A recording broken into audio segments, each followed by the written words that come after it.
Prime Minister, I think it's clear we should just skip a generation.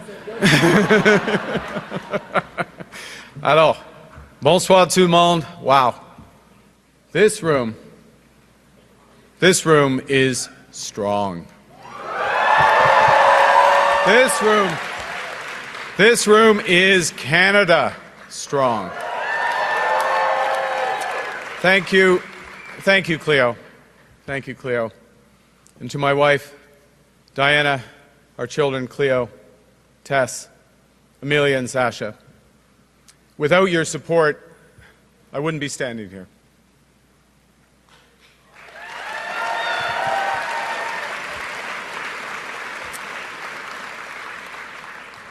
And like the Prime Minister, without your examples, I wouldn't have a purpose. And without your love, I wouldn't have the strength that I need for what lies ahead. Thank you.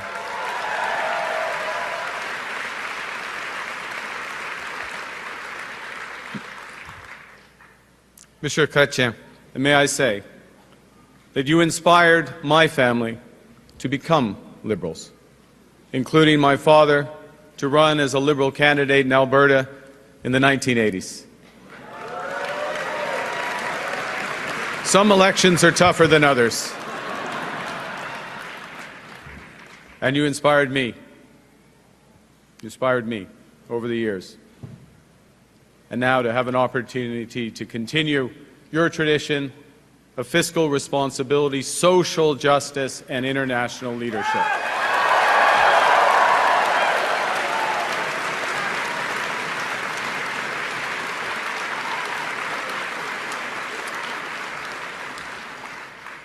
Prime Minister Trudeau, my time doesn't permit me to recognize all your accomplishments, so I'll speak at a higher level. You have combined strength and compassion every day as a fighter for Canada.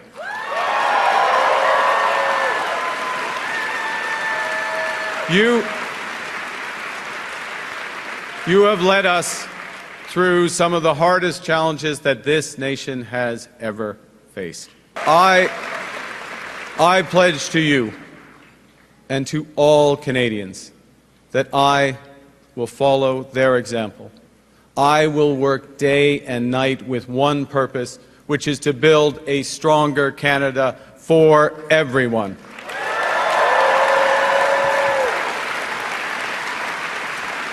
But I will need help. I will need a lot of help. And so I'd like to thank Christia, Frank, and Karina for your energy and ideas and leadership that you have brought to this campaign.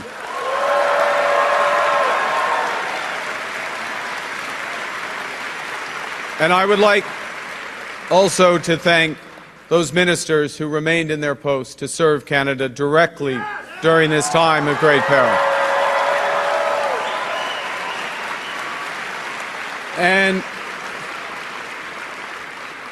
And to the incredible group of Liberal MPs that we have. You are the voices for your communities, and you are the conscience of our party. Thank you for your service. Now, to give a sense of that service, I'm going to quote from a message that I and Christia and Karina and Frank, the four of us, received from someone called Bob Zettel. Now, Bob, full disclosure, I know the leader of the opposition's into full disclosure, so I'm going to full disclosure. Full disclosure. Just want to get this on the table. Bob goes to my church. Actually, I go to Bob's church because he goes there a lot more frequently than I do.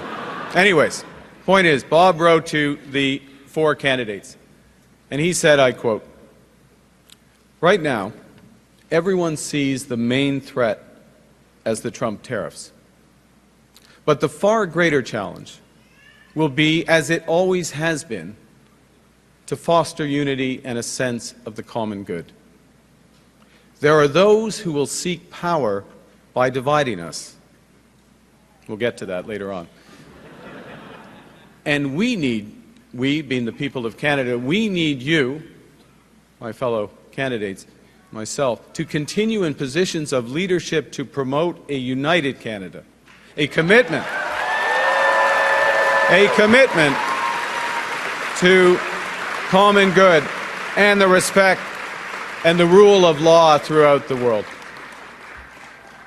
See, I quote Bob because right now all Canadians are being asked to serve in their own ways. We're all being called to stand up for each other and for the Canadian way of life. So let me ask you, who's ready?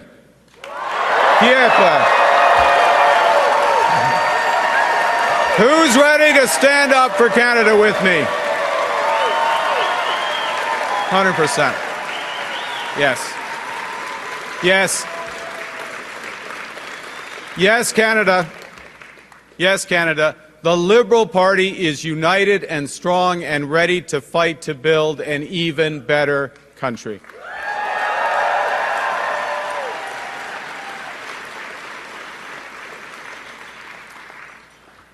Now, I feel like everything in my life has helped prepare me for this moment. 2 months ago, I put up my hand to run for leader because I felt we needed big changes, but big changes guided by strong Canadian values. The values I learned at the dinner table from my parents, Bob and Verley, and my 3 siblings, Brenda, Sean, and Brian. Values that I learned at the hockey rinks of Edmonton from my coaches, such as Stormin Norman Lee. He exists.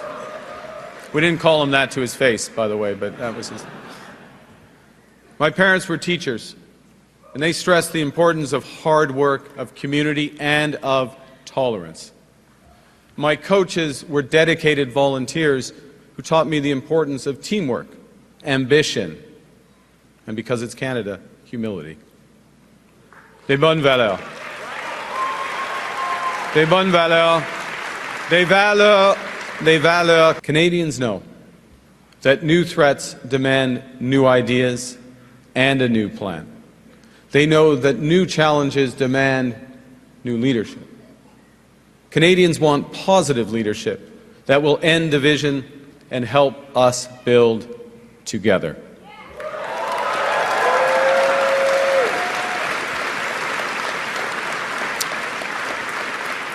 And to respond, my government will put into action our plan to build a stronger economy, to create new trading relationships with reliable trading partners, and to secure our borders. I am a pragmatist above all. So when I see that something's that's not working, I will change it. So my government will immediately eliminate the divisive consumer carbon tax on families and farmers and small and medium-sized businesses. And we will stop the hike in the capital gains tax because we think builders should be incentivized for taking risks and rewarded when they succeed.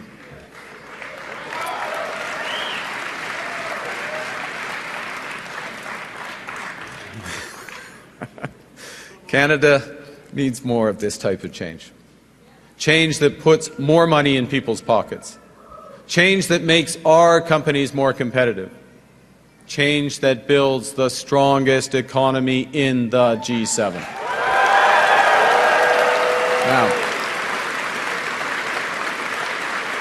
there's someone who's trying to do the opposite. There's someone who's trying to weaken our economy. Yeah, Donald Trump. And Donald Trump, as we know, has put, as the Prime Minister just said, unjustified tariffs on what we build, on what we sell, on how we make a living. He's attacking Canadian families, workers, and businesses. And we cannot let him succeed. And we won't. We won't. I am proud of the response of Canadians who are making their voices heard and their wallets felt. I am grateful for how our provinces are stepping up to the fight, because when we are united, we are Canada strong.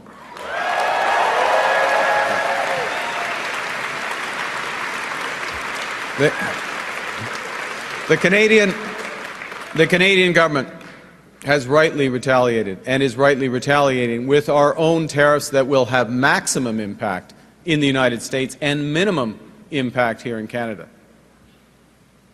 And my government will keep our tariffs on until the Americans show us respect. And until they can join us in making credible and reliable commitments to free and fair trade. As Krista did. Yeah. And in the meantime, we will ensure that all the proceeds from our tariffs will be used to protect our workers. The Americans want our resources, our water, our land, our country. Think about it.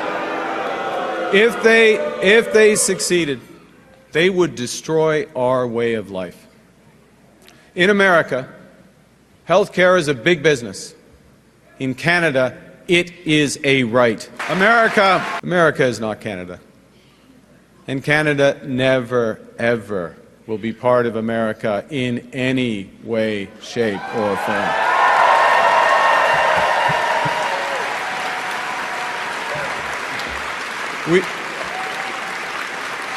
Look,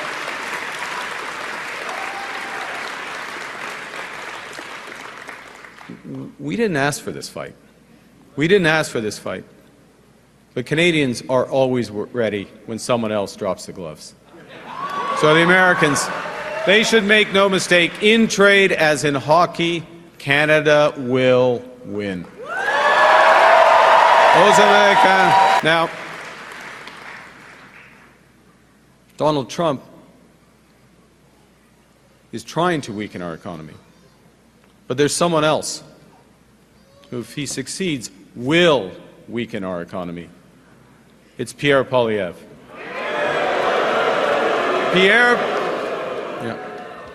Pierre Poilievre just doesn't get it.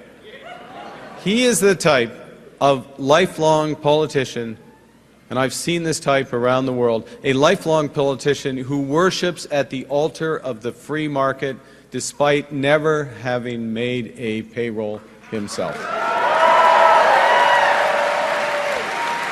And now, in the face of President Trump's threats, Pierre Poilievre still refuses to get his security clearance. At a time when our national security is under threat as it has never been before. At a time of immense economic insecurity, he would undermine the Bank of Canada. This is not leadership. It's ideology. It's ideology that betrays what we as Canadians value, each other. It's an ideology that also represents a fundamental misunderstanding of how the economy works.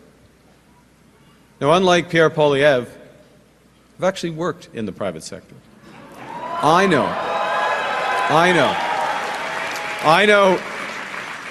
how the world works, and I know how it can be made to work better for all of us.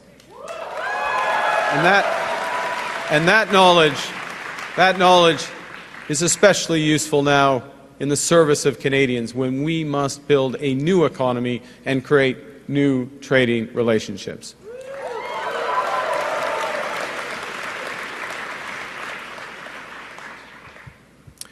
Let me tell you something else that we know that Pierre Poilievre doesn't. We know that markets don't have values, people do. And we know as liberals that it's our job our job to make markets, to make the economy work for all Canadians. These are the most powerful tool we've ever invented. They can find solutions to our greatest problems. And when the private sector, when the markets are governed well, they deliver great jobs and stronger growth faster than anything. But markets are also indifferent to human suffering, and they are blind to our greatest needs. So when they're not governed well, or not at all, they will deliver enormous wealth for the lucky few and hard times for the rest. And in this crisis, we must help those who are hit hardest by the American tariffs while we build our strength here at home. That's the right thing to do. That's the fair thing to do. That is the Canadian thing to do. That is what makes us strong.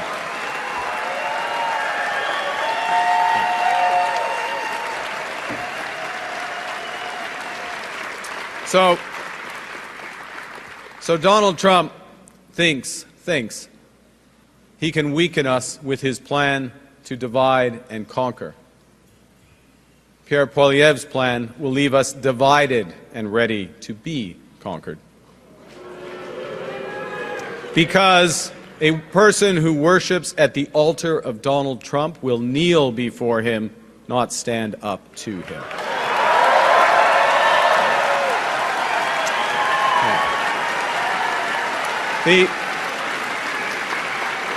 Pierre Poilievre's slogans are not solutions. His anger is in action. His division is in strength. Division won't win a trade war. Division won't pay the rent or the mortgage. Division won't bring down the price of groceries. Division won't make Canada strong. I've learned a few things from long experience in crises. And the first is that plan beats no plan. And you need to distinguish what you can change from what you can't. We can't change Donald Trump. Can't change him. Nous devons comprendre ce que nous pouvons et devons changer. Nous sommes maîtres chez nous. And we can. And because we're masters in our own home, we can control our economic destiny with a plan that puts more money in your pockets. A plan that will ensure your government spends less so Canada can invest more. A plan that builds millions of homes. A plan that makes us an energy superpower in both clean and conventional energy. A plan that creates new trade corridors with reliable partners. A plan that creates one Canadian economy, not 13. Because in Canada, we are stronger when we're united. We can give ourselves far, far more than Donald Trump can ever take away. But it will take extraordinary efforts. It won't be business as usual. We will have to do things we haven't imagined before at speeds we didn't think possible. We will do it. We will do it for the common good so that everyone benefits.